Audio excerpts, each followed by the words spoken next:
కొలస్సీయులకు రాసినటువంటి పత్రిక మొదటి అధ్యాయము 15వ వచనం.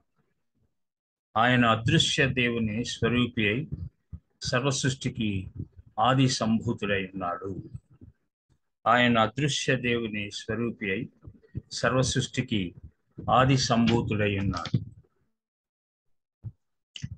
దేవుడు ఆత్మస్వరూపి. దేవుణ్ణి మానవులు ఎవరు కూడా ఎప్పుడునూ చూడలేదు.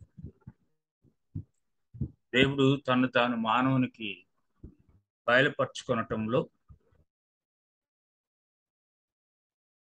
దేవుని వాక్యాన్ని మనకిచ్చాడు. ఆ వాక్యం ద్వారా మనకు అర్థమవుతున్నది ఏంటంటే,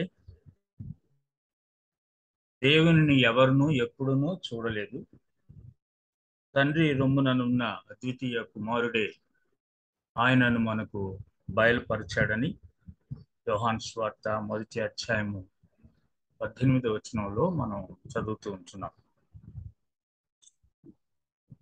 కాబట్టి యేసుక్రీస్తుగా తనను తాను మనకి బయలుపరచుకోవటానికి దేవుడు ఇష్టపడ్డాడు. ఇప్పుడు మనము దేవుడు ఎవరో నాకు తెలియదు, దేవుడు ఎలా ఉంటాడో నాకు తెలియదు అని చెప్పడానికి వీలు లేని పరిస్థితి ఏర్పడింది. ఎందుకంటే యేసుక్రీస్తు ఈ లోకములో జీవించాడు. దానికి చరిత్ర ఆధారం ఉంటున్నది.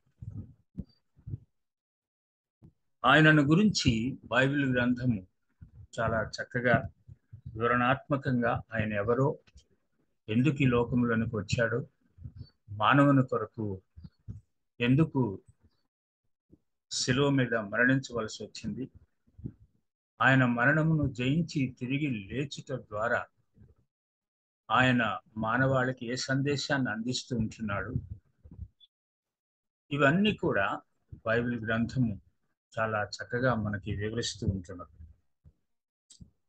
మనము ఎలా ఉండాలో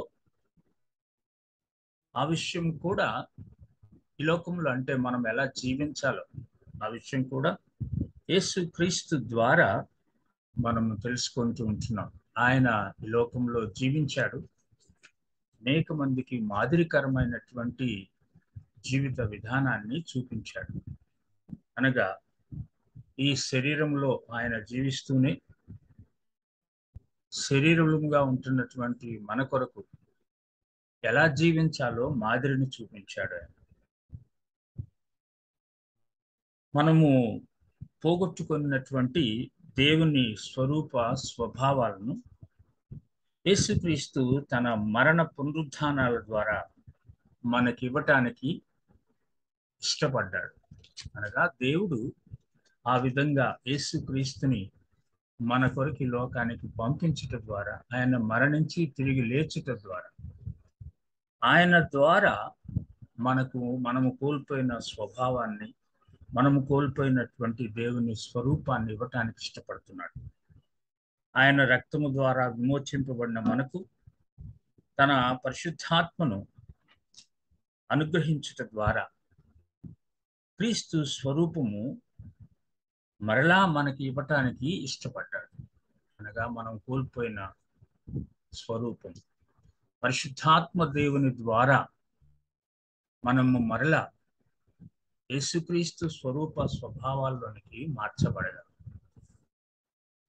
ఇది మనము విశ్వాసముతో అంగీకరించి ఆయన కృప మీద ఆధారపడి జీవించటం ద్వారా మాత్రమే సాధ్యమవుతుంది. మన యొక్క క్రియల ద్వారా, మన చేతల ద్వారా మనం ఏమీ సాధించలేము. కేవలం ఆయన కృపను బట్టి మనము ఆయన ప్రత్యక్షమైనప్పుడు ఆయన వలె ఉంటామని దేవుని వాక్యం మనకి సెలవిస్తుంది. మొదటి యోహాను పత్రికలో 3వ అధ్యాయంలో చూస్తాం. మనం ఇంకా ఏమోదో మనకి ఇంకా బయలుపరచబడలేదు, కానీ ఆయన ప్రత్యక్షమైనప్పుడు మనం ఆయన వలె ఉంటాం.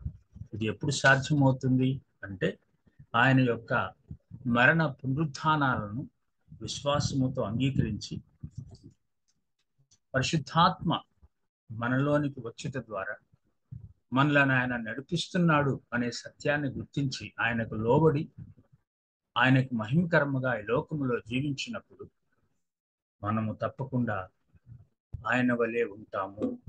ఇది వాక్యము మనకు తెలియజేస్తున్నటువంటి విషయం. దేవుని స్తోత్రం. దయగల ప్రభువా, ప్రేమ కలిగిన తండ్రి, నీకు వందనాలు.